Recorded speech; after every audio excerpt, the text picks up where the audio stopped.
What is up, YouTube? Welcome back to my channel. Shanice here of SM, the Mobile Notary, coming at you again with another video. Now, today's video, we are going to be talking about that initial phone call when you have to call the client to confirm the appointment. I want to go through some details of things that have worked for me to confirm while I'm on the phone that aren't your traditional what you read in a textbook.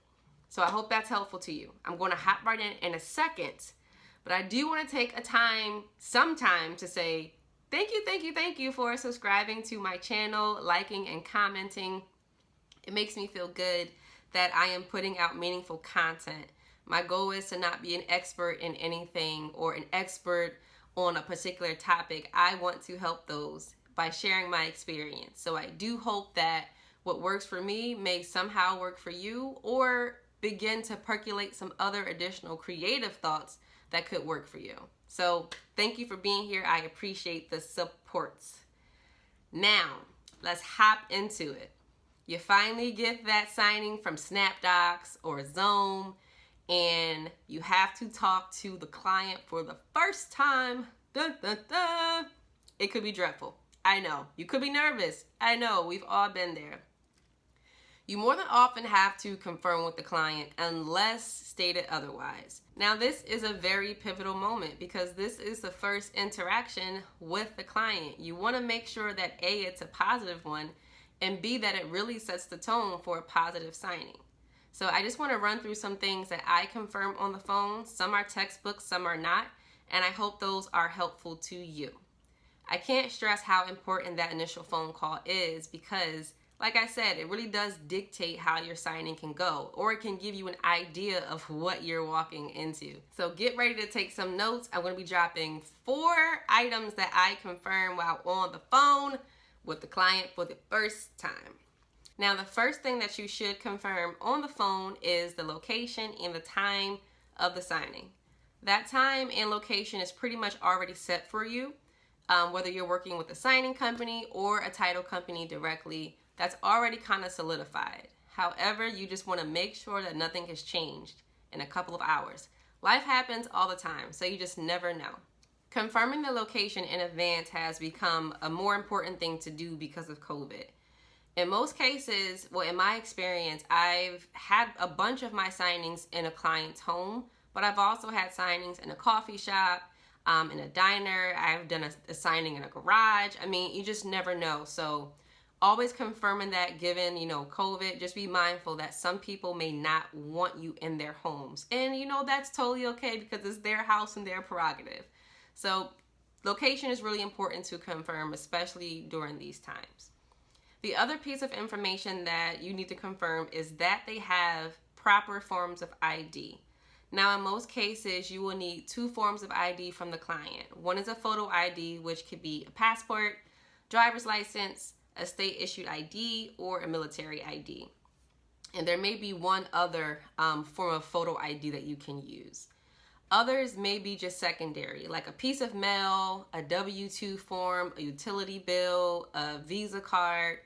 Whatever the lender is requesting from you, you just want to make sure that they have that information. And it's typically only 2 forms of ID. Most clients don't have an issue with that. But if they're not at home or they're meeting you somewhere, you just want to give them the heads up that you will need a primary ID with a photo on it, driver's license, and a secondary ID. You are a loan signing agent, yes, but you are a notary public first. You cannot conduct a signing without proper identification. So just keep that in mind. And it's definitely easy to just confirm that over the phone because if there's no ID, there is no signing. So that's really important to confirm.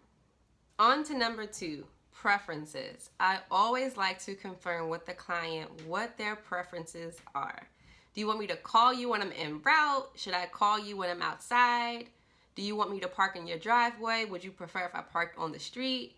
Now, I just really like to understand how they would like for me to approach their home. Now, there's 2 reasons for this. One is the psychology geek in me who's just obsessed with human behavior and interactions. And that's because I want the client to know that I am grateful to be in their home. Yes, I'm providing a service to them that will directly benefit them, but it's still their home and it's an intimate space, and I never want them to feel like I'm not being mindful or respectful of that. So I will always ask them what their preferences are. The second piece of that is you never know what is happening behind closed doors, and I truly mean this. Let's just say, for example, you arrive at a client's house. You never called, you never asked what their preferences were. You walk up to the door, you knock, or you ring the doorbell. All of a sudden, the dog goes crazy. Unbeknownst to you, there was a toddler who has just had a cranky, crazy day and who just laid down for a nap and is suddenly up and screaming, and now the house is in complete and utter chaos. You have a job to do. You have a signing to do. If there's chaos involved, it'll make it so much harder to get through that signing. So you just always want to be mindful that people have lives as well, and always just kind of accommodate to that by just asking the right questions. How should I approach your home? Do you want me to call when I'm outside? That way, this is one less thing you have to worry about, which could result and should result in a peaceful and calm signing. Number 3, expectations. I always outline my role over the phone. You have to remember that sometimes, in most cases, which is kind of crazy to me, people don't really understand what a notary public is. They see you as an extension sometimes from the lender or the title company. They kind of see us all the same, when that's really not the case, right? But if you don't outline that for them, they may not understand that. If the lender didn't outline that for them, or the title company did not outline that for them, they may just be operating under the assumption that you can answer particular questions. Your area of expertise is different than what it actually is. They may just have different expectations for you and actually what the signing should look like. You just literally want to set the table prior to getting there. I am here to simply explain the general concept of these documents. I cannot explain the why. I can explain the what and the where. What is my interest rate? Where do I sign and where do I initial? That is my role and my role only. I also let them know that if they have any questions, they can follow up with the title company or the lender depending on what the question is. In most cases, they would have had a chance to review the documents ahead of time. I gotta tell you, sometimes it does not always work out that way, and it's very frustrating, especially when you're just starting out. It can make you very nervous because you haven't had a lot of quality time, right, with the documents. However, if they have questions, you can preface to them, they have the contact information, they can reach out to the appropriate people to ask those questions to. You are there to notarize and execute the documents. That is it. That is all. No confusion, no misunderstanding. Everyone is on the same page. So outlining that on the phone, super helpful. Last but not least, number 4. Now this is really a biggie because nothing can happen unless this is collected, and that is the cash to close if there is any. Again, it'll be in your notary instructions, so you really can't miss it. Even if you only saw the documents for maybe a couple of hours, in those notary instructions, in those first couple of pages, it will outline if there is cash to close. You want to be sure the client has that up front. If they do not have payment, you cannot move forward. The loan cannot fund if they don't have that cash to close handy. So you always want to make sure they have that.